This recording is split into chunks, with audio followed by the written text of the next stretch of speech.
Extra Session with Kiko Malikdam. Extra Session tackles everything about the world of sports, especially the one close to the host's heart basketball.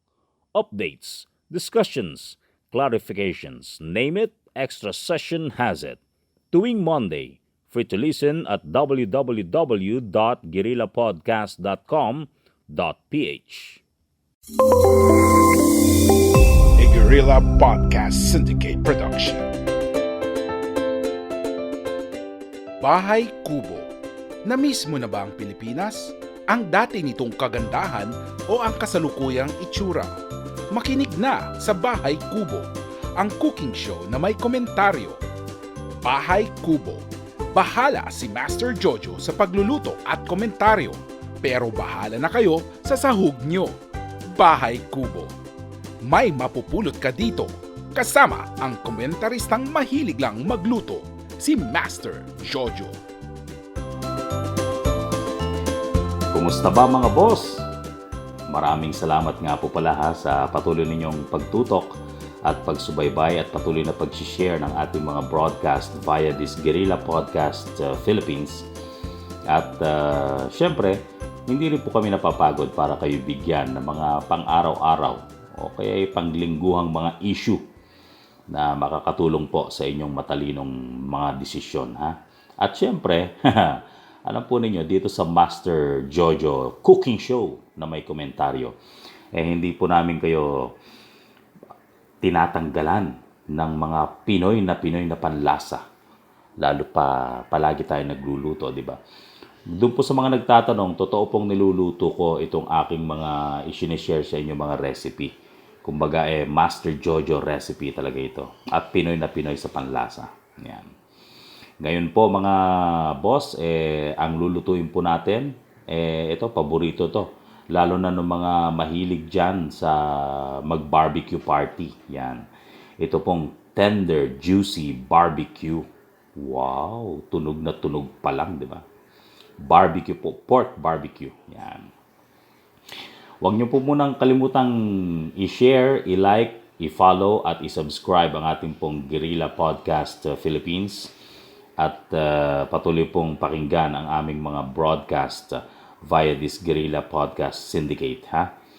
Huwag niyo po nang kalilimutan, lalong-lalo na ito pong Bahay Kubo, ang cooking show na may komentaryo. Yan. Ang ating pong ihahanda ngayon, ito pong tender juicy barbecue. Depende po sa dami ng ating mga iluluto na mga barbecue o pwede pong pangliempo rin. Kahit na 1 kilo o 2 kilo o 3 kilo kung kayo po ay may barbecue party. Ito po sigurado po ito. Siguradong magugustuhan po ng inyong mga bisita o magugustuhan ito ng inyo pong panlasa. Yan, ang ating pong tender juicy barbecue. Siguro din lamang pong nakaslice ng mga into bite sizes yung ating pork. Kung gusto po ninyo o yung liempo na mismo. Pero wag na po ninyong karilimutan. Nasa marinade po kasi yan kung bakit nagiging tender juicy ang ating barbecue. Yan.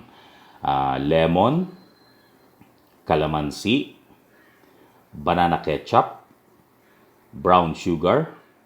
Depende po sa dami ng inyong pork. Kung 1 kilo po, 1 kilong sugar din. Kung 2 kilong pork, 2 kilong sugar din. Yan. Garlic, minced garlic. Kung meron po kayo diyang Sprite, soy sauce, at yun pong pepper. Yan. Paghalo-haluin po ninyo yan doon sa ating pork.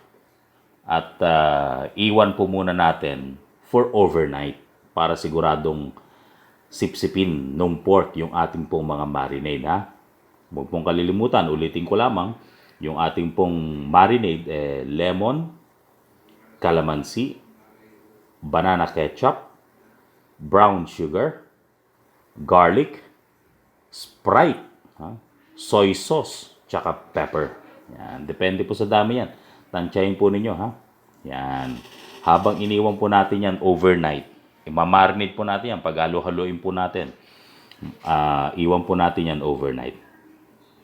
Alam po ninyo, mga boss, kung hindi po ninyo nababalitaan sa mga news site, nagkaroon po ng uproar dito sa pamagitan ng mga netizen din po natin at yung pong mga kababayan nating nagmamahal talaga sa kahalagahan ng moralidad sa Pilipinas. Nagkaroon po ng uproar over the weekend dahil dito sa isang post ng Lukban Police Station sa kanilang social media account. Ito pong Lukban Police Station, ito po yung makikita dyan sa lalawigan ng Quezon, sa Region 4A. Doon po sa kanilang post, parang lumalabas po kasi na sa mga kaso ng panggagahasa, nasisisi pa po ang biktima o yung tinatawag na victim blaming. Di po ba? Nagkaroon po ng uproar dahil sa yung galit ng mga taong bayan, ng mga netizen, karamihan siyempre yung mga women's organization at yung mga kababayan nating nagmamahal talaga sa kakayahan at kapakanan ng mga babae. Nagagalit po, di po ba?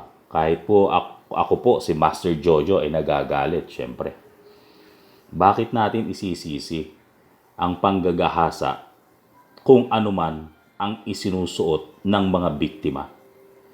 Doon po kasi sa post nitong Lukban Police Station, sinasabi po dito na kung maaari, wag daw pong magsuot ng mga revealing ng mga damit itong mga babae, itong mga kababayan natin, lalo na yung mga menor de edad, ika nga. Sa mga ganito pong pagkakataon kasi, mga boss, di ba? Parang sa mga serye ng mga panggagahasa, nasisisi palagi ang biktima. Hindi naman po yata tama, di po ba? Like what you hear so far? Make sure you never miss a show by clicking the subscribe button now. This podcast is made possible by listeners like you. Thank you for your support. Now, back to the show. Bakit po? Bakit po merong mga batang nagagahasa? Dahil po ba ito sa kanilang suot? Bakit po merong mga may edad na nagagahasa, yung mga lola, pasintabi na po? Dahil po ba ito sa kanilang sinusuot? Di ho ba? Hindi naman. Kaya hindi ko nga po alam bakit naging ganyan ang kultura at tila naging ganyan ang pananaw ng ilan. Ito sa pagkakataon ito, pulis pa po ha. Ang naging pananaw nila kapag nagkakaroon ng mga kaso ng panggagahasa. Bakit po sinisisi ang mga biktima dahil lamang sa kanilang suot? Hindi naman po yata tama, di ba? Hindi po papayag si Master Jojo sa ganyang pananaw.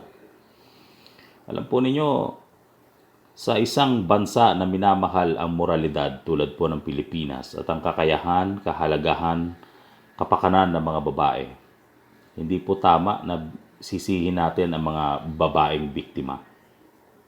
Bakit po ba? Kapag si Juan de la Cruz, lalaki po, pag nakahubad po siya, nakashort lang ng pambahay at lumabas ng bahay, nagagahasa po ba siya? Hindi po. Diba? Katulad po ng mga sample na sinasabi ko sa inyo. Bata po, matanda, bakit nagagahasa po sila? Ibig po sabihin nito, ang panggagahasa ay nasa utak talaga ng mga abusado at ng mapagsamantala. Hindi po dapat na isisi sa mga kaawa-awang biktima, di po ba? Kahit ano naman po ang katayuan, kahit po LGBTQ, minsan nagagahasa rin po. Dahil po yan sa mga mapang-abusong isip at kaisipan at pagnanasa ng mga talagang nagsasamantala. Di po ba? Yan po ang ating binigyang pansin dito over the weekend. At dito po sa ating palagiang broadcast sa radyo dito, yan po ang aming pinapansin. Hindi naman po tama na isisipa. Kaya nga po, itong sa Twitter, pumutok din over the weekend dahil po yung mismong anak ni Ate Shawi, ni Sharon Cuneta na si Frankie Pangilinan. Babae po yun. Anak niya kay Senator Kiko Pangilinan. Nagsabi po sa Twitter na hindi dapat na nagiging biktima ang mga babae at hindi po dapat isinisisi sa kanila kung bakit sila nagiging biktima ng mga panggagahasa. Hindi po tama yon.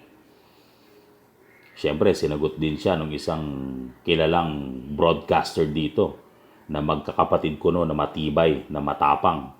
Pero may utang pa pong 60 million sa gobyerno ata. That's beside the point. Dahil sila po'y nakakontrata sa isang, ewan ko ba, sa Department of Tourism. Hanggang ngayon ay nai-issue pa po dahil hindi pa po nila binabalik yung pera na galing po sa kaban ng bayan. Well, that's beside the point. Pero nag-tweet din po ng kanilang reaksyon itong isa sa kanila. At ang sabi wag daw dapat magsusuot ng mga revealing yung mga babae. Hindi naman po tama yun. Kaya nga, ang sabi ko nga, ganito na ba ang nagiging kultura sa Pilipinas? Hindi po katanggap-tanggap yan sa bahay kubo. Ang bahay kubo, patuloy na nagpapaalala sa inyo sa kasimplihan ng pamumuhay sa Pilipinas at pagiging moral nito. Di po ba? Pag nakapag-overnight na nga po pala, balikan natin itong ating tender juicy barbecue. Kung paano po magiging tender juicy ito, ha? Ngayon po, ihiwalay na po natin yung pork doon sa ating marinade. Pwede nyo pong tusok-tusukin ng mga barbecue stick. Pero kung liampo nga pong inihanda ninyo, wala rin pong problema. Pero yung pong marinade, hindi po nyo itatapon yun. Lagyan po ninyo ng kalahating cup ng cooking oil. Yun pong marinade, ha? Pag naihiwalay nyo na yung pork. Yan. Ito pong marinade na ito, habang iniihaw po natin, charcoal man, o sa ating pong mga electric grill, ang ating pong mga barbecue bite sizes, o kaya yung pong liampo, ipinapahid po natin ito paunti-unti. Ito po magiging dahilan para maging tender at juicy po yung ating barbecue. Sure na sure yan. Patok na patok po yan, mga boss. Trust me. Ginawa ko po yan. Ayan doon sa mga nakakamiss po ng ating pong barbecue, mga lutuing Pinoy na Pinoy talaga. Bagamat ito ay mayroong bit of touch ng Western dahil nga barbecue. Pero sigurado ko po ito, meron po itong touch ng Pinoy dahil nga po sa kalamansi, which is dito lamang po yan sa mga Southeast Asian countries nakikita. Yan. So ayan mga boss, yung ating tender juicy barbecue. Balitaan nyo kami. Mag-email po kayo ng inyong mga opinion dito po sa ating weekly palagiang niluluto. Mga talaga nga namang lutuing Pinoy na Pinoy dito po sa Bahay Kubo ni Master Jojo. At yung pong ating mga komentaryo. Yung pong ating komentaryo habang tayo po ay nagluluto, huwag po kayo mag-alala. Patuloy po namin kayong babalitaan ng mga pangyayari dito po sa Pilipinas. Don't forget, like, subscribe, follow, and share our podcast dito po sa Guerrilla Podcast Syndicate Philippines. Maraming salamat po. Hanggang sa muli mga boss. Ako po si Master Jojo. Hanggang sa susunod na broadcast ng Bahay Kubo. Lord, thank you.